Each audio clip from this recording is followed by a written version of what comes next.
lanjutan setelah Jumat Curhat, waktu itu kami bikin Minggu Kasih Pak, yang sasarannya komunitas Kristiani, jadi ke gereja-gereja. Kemudian kalau sekarang ada lagi Senin Pak, itu sasaran kami ke pesisir, namanya Senggol Pak. Senin ngopri bareng Pak Pol. Jadi bareng Pak Polisi itu setiap Senin. Selasanya selebrasi, Selasa edukasi bersama polisi, sasaran kami ke sekolah-sekolah. Kebetulan karena yang level SLTA atau SMA itu sudah semuanya, kemarin mulai bergeser ke Universitas Bogor Tarakan. Rabunya ini Pak, Rabunya ngobras namanya, ngobrol bareng Sabara. Makanya saya bawa semua anggota Sabara saya Pak. Jadi kalau anggota Sabara itu sama Kota Bayangkara itu yang melaksanakan kegiatan-kegiatan patroli. Jadi itu sasarannya. Tujuan kami sebenarnya lewat Jumat Curhat, Minggu Kasih, Senggol, selebrasi, dan Rabu Ngobras ini adalah untuk mendapatkan masukan-masukan dari masyarakat.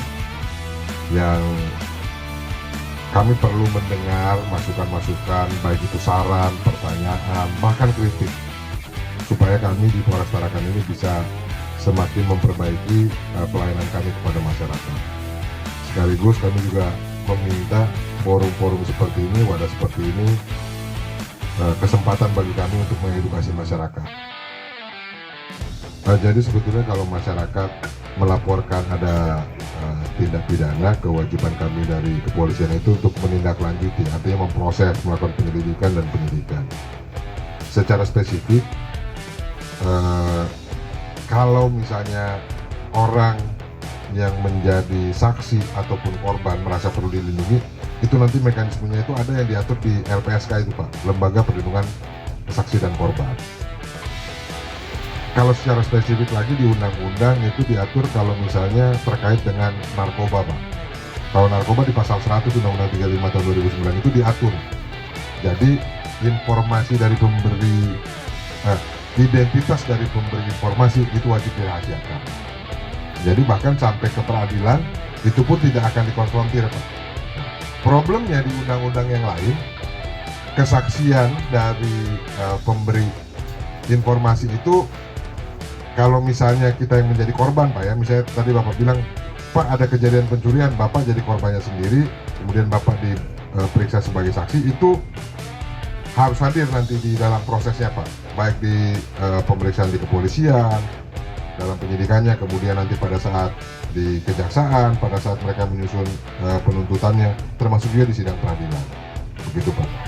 Tapi kalau Bapak memberikan informasi kepada petugas, misalnya tadi kayak perjudian kan bukan Bapak korbannya.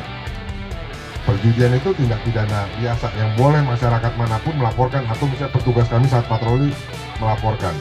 Kalau yang Bapak maksud dengan itu, Pak, saya tolong dilindungi dong identitasnya.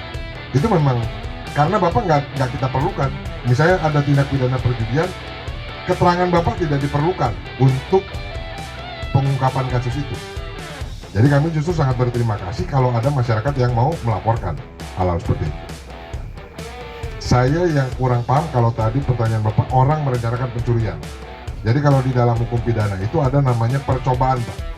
Percobaan itu awal mula perbuatannya ada. Kemudian perbuatan itu tidak selesai bukan karena kehendaknya. Contoh, orang mau nyuri di rumahnya Pak Mustafa misalnya. Dia sudah mulai membuka pintunya. Itu udah bisa sebetulnya masuk pengerusakan. Tapi pada saat dia mau mencuri, nggak jadi. Karena ternyata misalnya ada tetangganya lewat. Kamu mau ngapain? Dia nggak jadi. Apakah orang seperti itu bisa diproses? Bisa. Percobaan pencurian.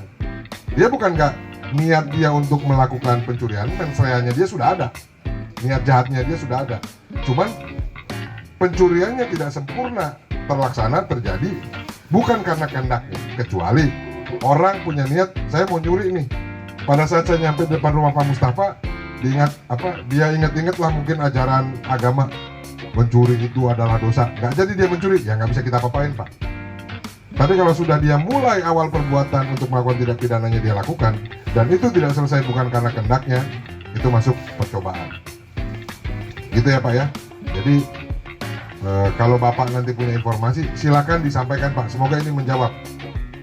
Saya mungkin secara ini biasanya orang awam ini ingin menanyakan, Pak, saya mau kasih informasi, tapi tolong dong jagai keselamatan saya begitu kan, karena mungkin takut kalau nanti ketahuan saya ngabarin, saya yang dikerjain sama orang. Saya minta masyarakat memang untuk tidak takut. Nah, kalau saya bahkan makanya membuka nomor telepon pribadi saya itu sebagai nomor telepon pengaduan Kapolres. Paling tidak selama saya menjabat di Kota Tarakan ini sebagai Kapolres, bapak-bapak, ibu-ibu, kalau ada informasi silahkan menyampaikan kepada saya. Tapi tentu saya pasti akan bertanya identitas bapak ibu siapa, karena sering juga saya di prank.